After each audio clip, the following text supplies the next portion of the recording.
Lockdown 3.0 में मिली छूट के दूसरे ही दिन देश में मिले कोरोना वायरस से संक्रमित रोगियों की तादाद डराने वाली है। पिछले 24 घंटे में देश में कोरोना के मामलों और मौत के आंकड़ों में सबसे बड़ी उछाल देखी गई। इस दौरान 3900 कंफर्म केस सामने आए और 195 लोगों ने जान गंवाई। कोरोना वायरस के खतरे को देखते हुए ही सरकार ने लॉकडाउन को अचानक से खोलने की बजाय चरणबद्ध तरीके से खोलने का प्लान बनाया है। ऐसा इसलिए क्योंकि लॉकडाउन को धीरे धीरे खोलना भी जरूरी है, क्योंकि इसका बुरा असर देश की अर्थव्यवस्था पर पड़ रहा है। 40 दिनों से काम धंधों के ठप होने के चलते तमाम सरकारों के खजाने खाली हो गए हैं। ऐसे में सरकारों को बड़ी उम्मीद शराब की कमाई से दिखी। यही वजह है कि देश के लगभग सभी प्रदेशों में मैखाने खोल दिए गए और फिर वही हुआ जैसी उम्मीद थी, शराब की बम्पर बिक्री। लेकिन बहुत कुछ उम्मीद के परे भी हुआ, जिसने कोरोना वायरस के संक्रमण के फैलने का डर बढ़ा दिया।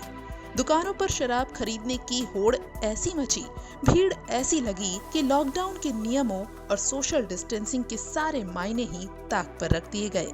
नौबत तो ये आ गई कि बेकाबू होती भीड़ पर पुलिस को लाठीचार्ज करना पड़ा। इन सब के बावजूद देखा जाए तो शराब प्रेमियों की ठेकों के बाहर लग रही भीड़ ने सरकारों के राजस्व को बढ़ा दिया है। दिल्ली में केजरीवाल सरकार ने शराब करीब करीब 2 गुनी महंगी कर दी है। दिल्ली में स्पेशल कोरोना फीस लगा दी गई है, जिससे MRP से भी 70% ज्यादा शराब महंगी हो गई है। यानी अगर एक बोतल की कीमत 1000 है तो अब 1700 की कीमत चुकानी पड़ेगी। हालांकि इसके बाद भी दिल्ली वालों में जाम का जोश कम नहीं हुआ और लोग इसे अपनी ओर से देश के लिए डोनेशन बताने लगे। जैसे आके बैठे हैं, लगे हैं, और मेरे कुछ दोस्त सुबह 4 बजे भी आके लगे हैं। और मसला यह है, नंबर दिया गया, वो भी पब्लिक का आदमी कर रहा है। रीजन मैं आपको बताता हूँ फेल होने का इस व्यवस्था को क्या है कि पुलिस की कोई भी वो नहीं हो रही है। 9 बजे का ठेका खुलने का टाइम है, 9 बजने में 5 मिनट में पुलिस यहाँ पर आई है।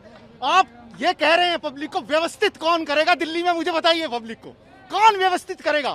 कौन उन्हें समझाएगा? कौन उन्हें बताएगा कि किस तरह से खड़ा होना है? 70% टैक्स बढ़ने का किसी को कोई गम नहीं है।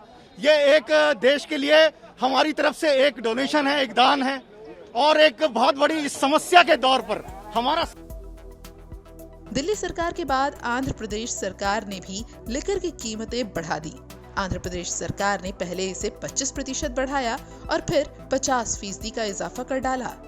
अगर टैक्स भी जोड़ ले तो शराब की कुल कीमत में 75% की बढ़ोतरी हुई है। वैसे शराब की कीमतों में बढ़ोतरी के पीछे एक मकसद ये भी है कि लोग घरों से ज्यादा बाहर ना निकलें, शराब की दुकानों पर हुजूम इकट्ठा न हो।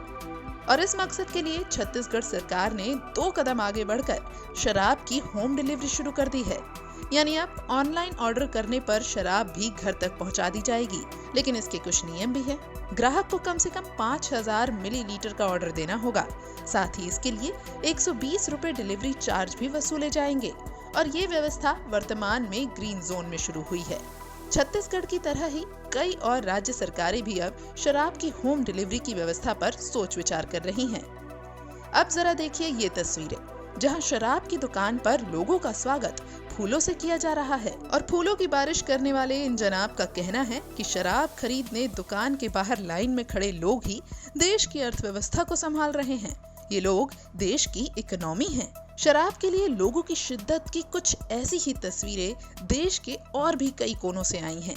जैसे नैनीताल में ओले गिरे लेकिन लोगों ने गोले नहीं छोड़े और शराब के लिए लाइन में डटकर खड़े रहे। बहरहाल लॉकडाउन में अर्थव्यवस्था को संभालने के लिए सरकार कोशिशें तो कर रही है, लेकिन एक बात की अपील बार बार कर रही है कि इस छूट का मतलब ये नहीं कि कोरोना का फैलाव बढ़ जाए, बल्कि ऐसे में तो हर किसी को सोशल डिस्टेंसिंग का और ज्यादा ध्यान रखना होगा।